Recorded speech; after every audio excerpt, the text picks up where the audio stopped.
Hello, I'm Ollie. This is Criminally, where I talk about crime, pulp, horror, that kind of thing.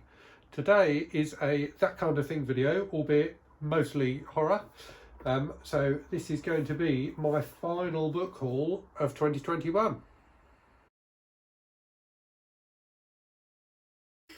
Now I'm going to need you to imagine that you can hear playing in the background the final countdown by Europe. I would put the music in here, but I don't want to get a copyright strike.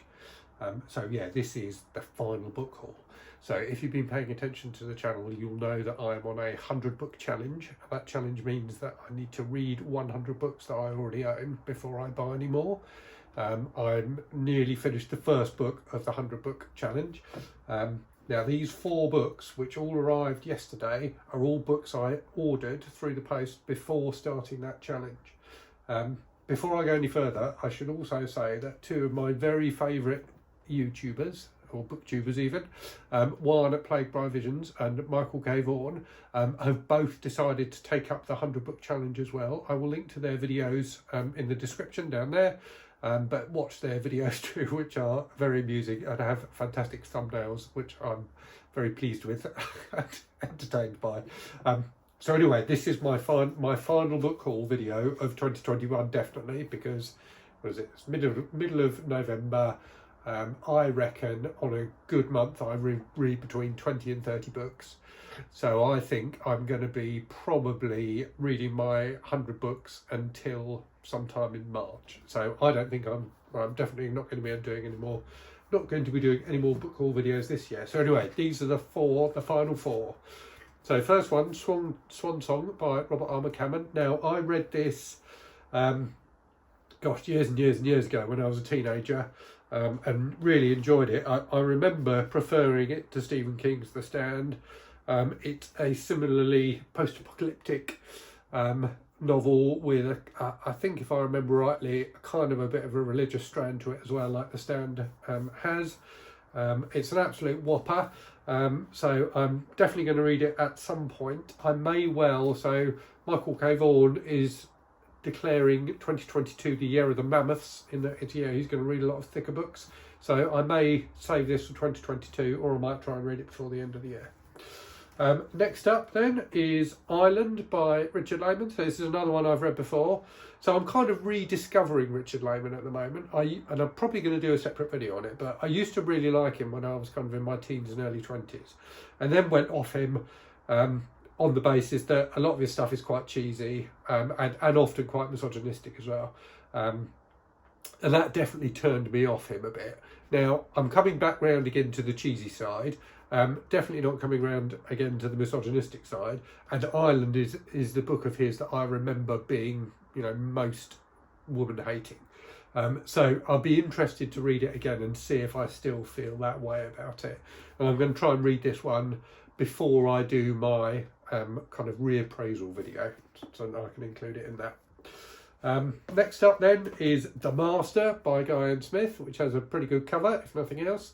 So this is one that I've bought following Juan talking about it. So I think someone had said to him in the comments on one of his Most Disturbing Books videos that they thought this was a very disturbing book, and he was buying it as a result of that, and that kind of triggered me to buy it. I've read a fair few Guy and Smith books over the years, and I have to say he's definitely a bit of a hack. Not the best writer by any means, but does write some enjoyably horrible stuff. So we'll see what this one is like and whether it really is a truly disturbing book or not. And then last but by no means least, Night Kill, which is the 124th book in the Executioner series.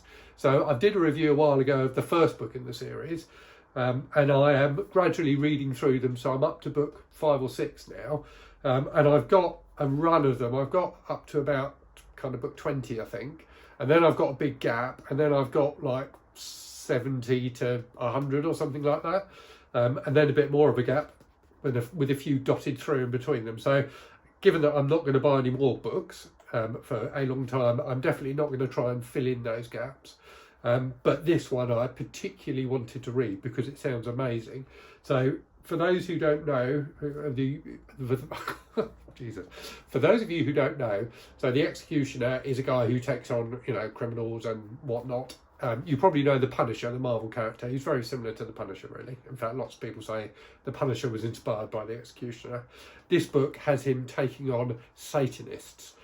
So it kind of covers both the horror side of the kind of things I like and the men's adventure side. I'm just going to read you the back of this book because it really does sound amazing.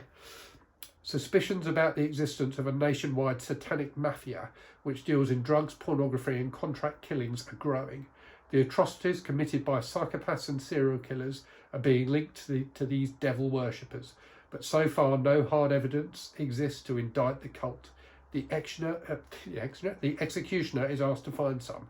Mac Bolan follows a grisly trail of human sacrifices left in the wake of a touring heavy metal rock band rumoured to be involved in the black arts. In his lifelong crusade against evil, Bolan has spread some hellfire of his own. His magnum thunder is loud enough to wake the dead. Now, if that's not a blurb to get you reading a book, I don't know what is. So I'm very much looking forward to that. These Gold Eagle books are really fantastic. They always have, or the later ones have a little thing about a gun at the back there if you're a gun nut, so a little gun profile. So yeah, they're very silly but very fun, and this one looks like it may well be a classic. So anyway, that was the final book haul. I won't do any more than that for fear of that copyright strike.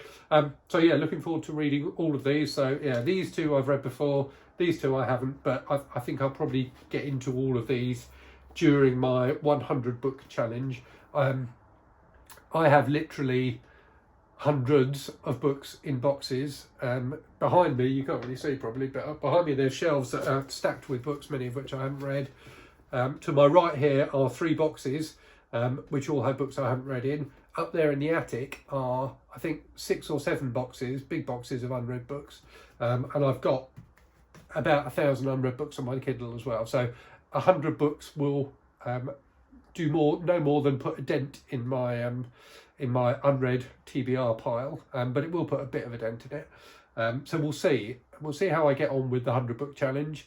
If you're interested in taking part of it as well, like Juan and Michael are, do leave a comment in the comments below and let me know. The more the merrier. I think it will be an interesting challenge. Obviously not everyone may be in such a dire position as me, in having, you know, well over 100 unread books, but you know, set your target as you will. But yeah, I think it's a good thing to be doing for us all to pay a bit of attention to the books we've bought that have been left unloved, rather than constantly focusing on buying new things, which is certainly something that I've been guilty of recently. So anyway, as always, hope you enjoyed the video. Please comment below if you've got anything to say. I would love to chat with you in the comments. Thanks always for your time and for watching, and I look forward to speaking to you again soon. Cheerio.